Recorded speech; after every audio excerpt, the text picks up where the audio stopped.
딸과 눈빛을 교환하고 있는 게 제 눈에는 다 보였어요. 분명 두 사람은 무언가를 숨기고 있었습니다. 아버님, 여기 핸드폰으로 녹음하고 있으니까 5천만 원만 갚으라고 한마디만 해주세요. 이 정도면 중고로는 충분할 테니까요. 저는 녹음 버튼이 작동되고 있는 걸 살펴보면서 장인에게 말을 했습니다. 그런데도 장인은 한동안 아무 말도 안 했습니다. 아내 또한 아무 말도 못하고 긴장한 채 가만히 있더군요. 얼마나 그렇게 있었을까요? 그 순간에 정적을 깬 건 다름 아닌 아내였습니다. 아내는 갑자기 핸드폰의 녹음 버튼을 꺼버렸죠. 그리곤 제 앞에 와서는 무릎을 꿇더군요. 순간적으로 제 온몸은 굳은 것 같았습니다. 정말 장인에게 5억이란 큰 돈을 빌리기라도 한 걸까요? 그 돈을 나 모르게 어디에 썼다는 걸까요? 혹시 무슨 사고를 친 건가 싶기도 하고 행여 바람이 났으면 어쩌나 하는 오만 가지 안 좋은 생각이 들기 시작했습니다. 당신 왜 이래? 갑자기 왜? 진짜 이상하네. 무릎을 왜 꿇어? 나한테 뭐 잘못한 게 있는 거야? 여보, 진짜 미안해. 그게 사실은 말이야. 아내는 거의 울먹이면서 저를 쳐다봤습니다. 그 표정을 보아하니 단순한 일은 아니라는 직감이 들더군요. 뭐야, 혹시 당신 남자라도 생겼어? 아니, 우리가 5억이 왜 필요해? 와, 나 지금 심장 떨린다 진짜. 5억? 아버님, 진짜 우리가 5억을 빌린 거 맞아요? 아무리 생각해도 우리가 그만큼 큰 돈이 들 일이 없는데. 기가 막혀서 말이 다 안 나오네. 미안해 여보. 나 사고 친 것 같긴 한데. 뭐? 사고? 진짜? 저는 아내가 사고를 쳤다고 고백하는 순간 다리가 휘청거렸습니다. 마치 드라마에서 주인공이 충격받아서 그 자리에서 기절하듯이 저도 그렇게 될 것 같았죠. 침이 바짝바짝 말라가더군요. 아내는 나한테 도대체 무엇을 숨기고 있는 걸까요? 아내는 한숨을 푹푹 쉬면서 5억이란 사태의 일들을 하나둘씩 고백하기 시작했습니다. 정말 기가 막히고 코가 막히는 일이었죠. 사실은 나 이 집 사버렸어. 진짜 집주인 못됐다니까. 내가 5천만 원 올려드릴 테니까 100만 원이라도 깎아달라고 하니까 뭐라는 줄 알아? 돈도 없는 주제에 별 거지 같은 얘기를 하냐고 하잖아. 그래서 내가 빡이 돌아 안 돌아. 그래서 내가 그냥 그 자리에서 그 집 내가 산다고 했어. 내가 돈이 없지 가오가 없냐고. 정말 자존심 상해서. 저는 아내의 말에 입이 다물어지지 않았습니다. 우리가 살고 있는 집을 사버렸다는 게 어이가 없었죠. 그때 당시 집값이 많이 빠지고 있었는데 그런 집을 사서 뭐 한다고? 당신 지금 그게 무슨 말이야? 이 집을 사버렸다고? 나한테 상의도 없이? 한두 푼 하는 것도 아닌데 어떻게 그런 짓을 벌였다는 거야? 우리가 원래 내고 있던 전세금에 아빠한테 5억 더 빌려서 샀어. 그래도 그런 말을 도저히 참을 수 있어야 말이지. 우리 보고 거지라고 하는데 그런 놈을 그냥 놔둬? 우리가 평생 이렇게 노력하면서 살고 있는데 우리 이름으로 된 집 한 채도 없다는 게 그 순간에 얼마나 비참했는 줄 알아? 게다가 그 집주인은 30대야. 새파랗게 젊은 놈이 돈 100만 원 깎아달란 말에 피식하고 웃으면서 우리 보고 거지라니. 아무리 그래도 그렇지. 당신도 참. 아내는 말을 하면서 꺼이꺼이 울었습니다. 내가 능력이 없어서 아내가 이런 일을 겪었다는 생각이 들면서 가슴이 아파왔죠. 그런 상황이었다면 저 또한 화가 나서 그 집주인의 따귀를 때렸을 겁니다. 막상 5억이란 돈을 어딘가에 투자해서 휴지 조각이 되었다거나 아니면 남자랑 바람이 나서 사기를 당했다거나 한 게 아니라서 한편으로는 다행이다 싶기는 했습니다. 그래도 집은 남는 거니까요. 근데 그렇게 좋게 생각하자고 생각을 하고 있다가도 화가 났습니다. 사전에 의논을 했어야 했습니다. 한두 푼도 아닌데 그걸 나중에 어떻게 감당하려고 저런 짓을 벌이다니요. 저의 표정을 살피고 있던 장인도 그 분위기가 불편하셨는지 저한테 다가왔습니다. 자네가 좀 불편하면 내가 나갈 테니까 걱정 말게. 나는 어디 원룸이라도 얻어서 나가 살 테니까. 5억이 큰 돈이라면 큰 돈이지만 그래도 집은 있어야지 안 그런가. 나 우리 딸이 집 없이 매번 이사 다니는 것도 영 마음이 안 좋았어. 이참에 그냥 상속했다고 치지 뭐. 아니 징여라고 해야 하나? 장인어른 또한 마음이 안 좋은지 한숨만 푹푹 쉬면서 말을 했습니다. 벌써 상속을요? 아버님도 참 지금도 엄청 정정하시잖아요. 그리고 제가 능력은 없어도 아버님 재산은 노후에 필요할 것 같아서 건드리고 싶지 않았어요. 사람 일은 모르는 거니까. 근데 어쩌자고 이렇게 큰일을 저지르다니. 그럼 됐네. 됐어. 내 노후? 걱정할 거 없어. 나 그냥 양로원에라도 보내면 되지. 난 자식들이 잘 살기만 하면 괜찮다네. 그러니까 둘이 너무 싸우지들 말어. 어찌됐든 집을 산 거자는가. 무슨 그런 서운한 말씀을 하세요. 양로원이라뇨. 저희가 그 돈 받았는데 당연히 모시고 지내야죠. 아버님 너무 걱정 마세요. 아버님 말씀대로 그래도 어디 가서 나쁜데 돈 쓴 건 아니니까 좋게 생각해야죠 뭐. 그래, 그렇게 생각하면서 살아야지 뭐 어쩌겠나. 그리고 뭐 살다가 정 힘들면 팔면 되지. 혹시 아나? 집값이 2배 3배 오를지. 안 그런가? 장인어른은 행여 자식들이 그 돈 때문에 싸울까봐 제 기분을 맞춰주면서 말을 했습니다. 그러고 보니 제가 참 나쁜 놈이 되어 있더군요. 저도 그저 한숨만 푹푹 나왔습니다. 한참 동안 아무 말도 안 하고 있던 아내도 저를 따라서 한숨을 푹푹 쉬었습니다.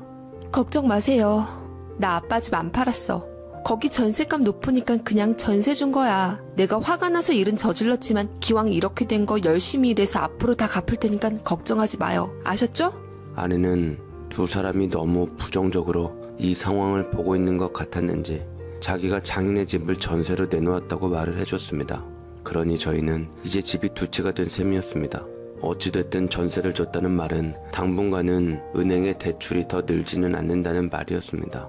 그러나 만약 전세 준 사람이 나가겠다고 하거나 전세값이 막 떨어지거나 하면 그땐 5억이란 돈을 구해와야 했습니다. 그러다 어느 순간에는 기왕 이렇게 된 거 어쩌겠나 싶었죠. 이미 엎질러진 물이었으니까요.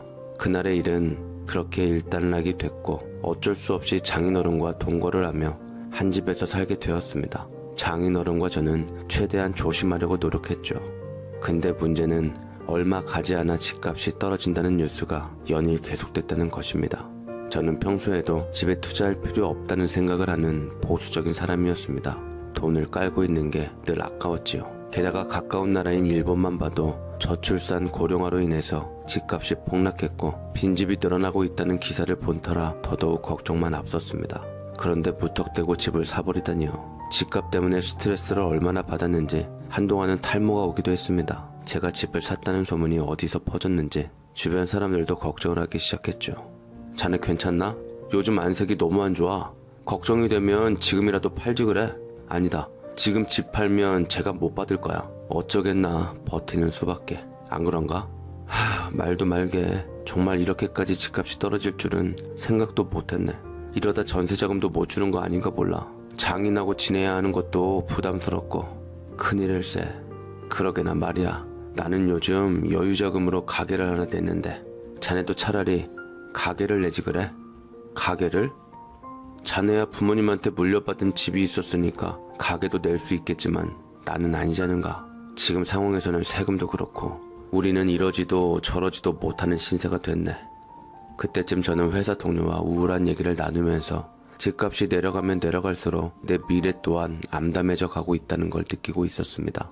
동료의 말대로 가게를 냈더라면 현금 흐름이라도 만들어서 노후를 보낼 수 있었을 텐데 아내의 성급한 판단 때문에 이래저래 너무 걱정만 쌓여갔습니다. 그러다 예상치 못한 일들이 벌어지기 시작했죠. 제일 큰 일은 코비드-19이었습니다. 처음에는 그냥 며칠, 아니 몇 달이면 그 사태가 끝날 거라고 생각했습니다. 고등학생인 아이들이 학교가 아닌 집에서 원격 수업을 할 때까지도 우리의 미래가 어느 방향으로 나아갈지 전혀 감을 잡지 못했지요. 하지만 얼마 가지 않아 저에겐 청천벽력 같은 일이 벌어지고 말았습니다. 회사 내 코로나 환자가 급증하던 시기부터 모든 직원들이 재택근무를 하게 됐는데 그 와중에 회사 사정이 악화되면서 제가 회사에서 잘리고 만 것입니다. 물론 회사가 저를 자른 건 아니었습니다. 제가 제 발로 사직서를 제출한 것이지요. 정말 우울하더군요. 제가 이제는 회사 내에서 불필요한 인간이 됐다는 걸 받아들이기가 어려웠습니다. 근 20년 동안 한 직장에 몸담으면서 최선을 다해서 일했는데 말이죠. 집안 사정은 더 안 좋아졌습니다. 원격 수업을 받는 아이들과 아내의 섣부른 판단 때문에 자기 집이 있는데 사회집에서 얹혀 지내야 하는 장인어른까지 다 같이 지내려니 하루하루가 힘들기만 했습니다. 그러나 아내까지 회사에서 코로나 환자가 급증하면서 집에 있게 되자 저희 가족은 그야말로 초상집 분위기에 휩싸이고 말았습니다. 당신 이제 어쩔 거야? 우리 이제 어떻게 살아? 이 집을 사지만 않았어도 우리한테 현금은 조금 여유가 있었을 거야. 근데 이제 우리 당장 어떡하냐고. 저는 매일 밤마다 지금의 사태를 아내의 탓으로 여기면서 다투기 시작했죠. 몇 달간은 퇴직금으로 버틸 수 있었지만 정말 앞날이 캄캄하더군요. 미안해 여보. 근데 우리 조금만 더 버텨보자. 지금 우리만 힘든 거 아니잖아. 나라고 세상이 이렇게 한순간에 변할 줄 알았냐고. 나도 지금 힘들어. 그러니까 너무 잔소리하지는 마. 뭐? 내가 잔소리를 한다고? 나도 답답해서 그래. 말이야 바른 말이지. 입이 10개라도 당신 할 말 있어? 집이 있으면 뭐해. 당장 생활비가 빠듯한데. 알아. 당신이 왜 화가 나고 뭘 걱정하는지 다 안다고.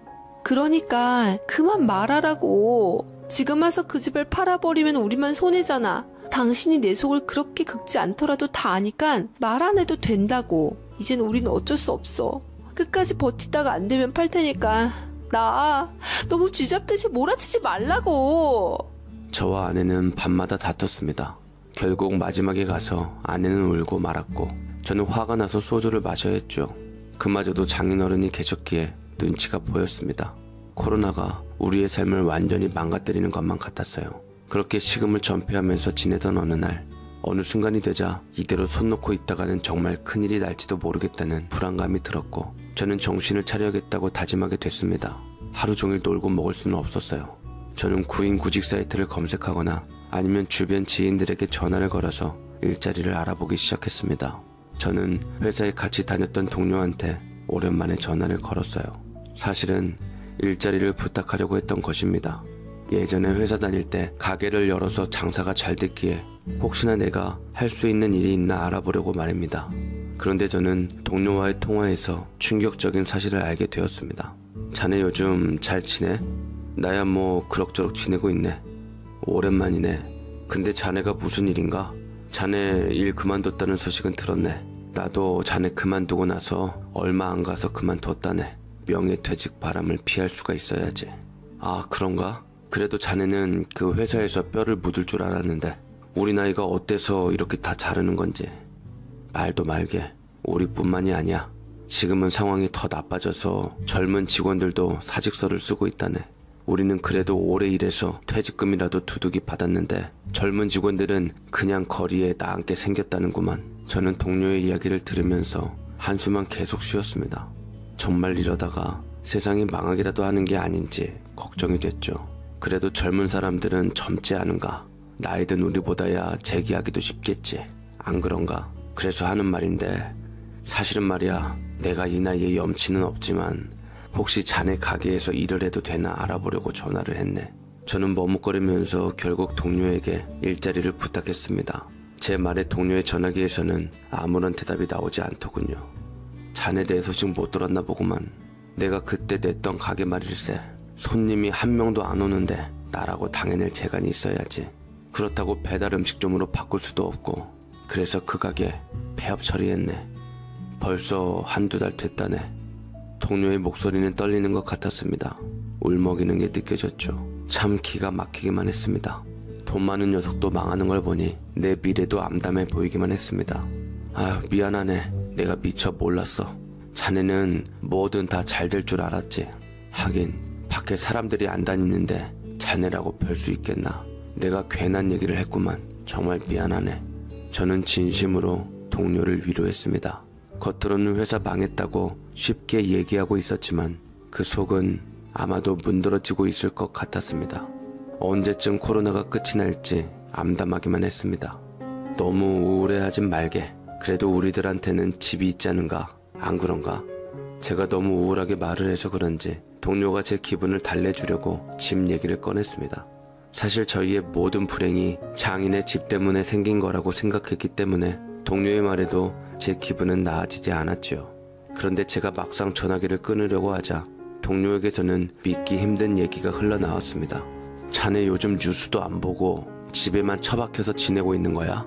아니면 나한테 자랑하는 게 미안해서 그러는 건가? 솔직히 나는 자네가 부러워서 잠도 안 온다네.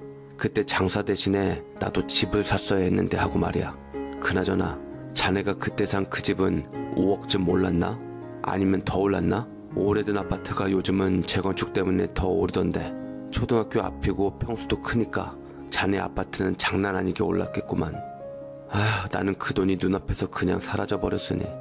동료는 깊은 한숨을 몰아쉬었습니다. 저는 그 와중에도 그 말이 무슨 뜻인지 몰라서 어리둥절했죠.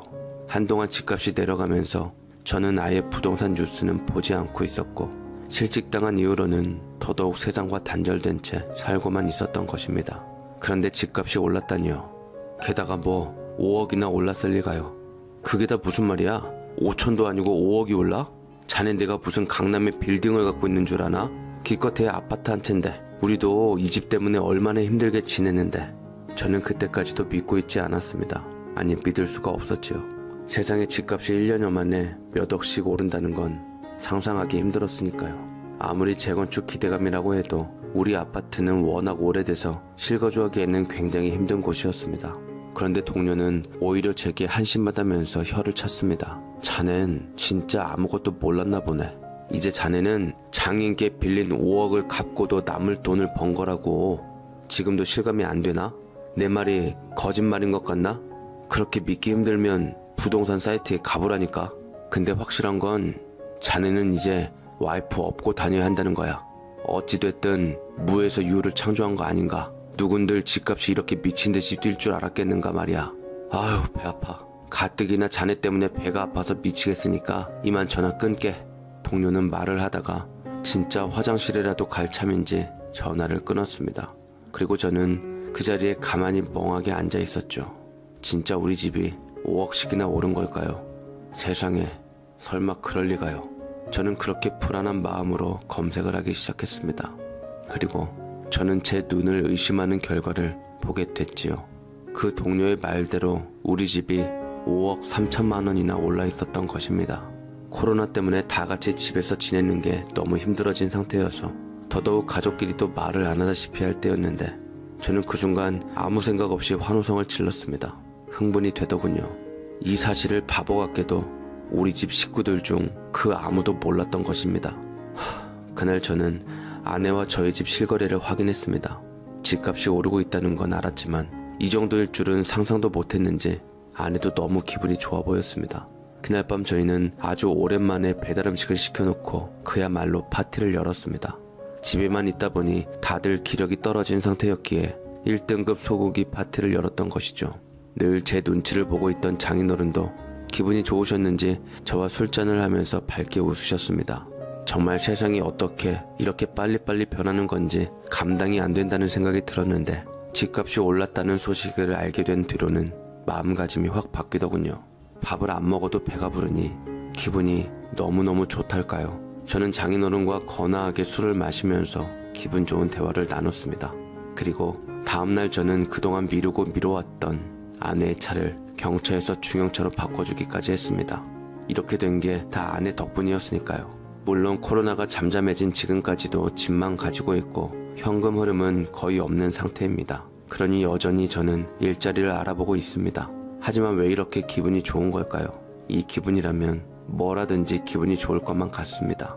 위기 속에서도 좋은 일이 생긴 것처럼 제 사연을 들으시는 분들에게도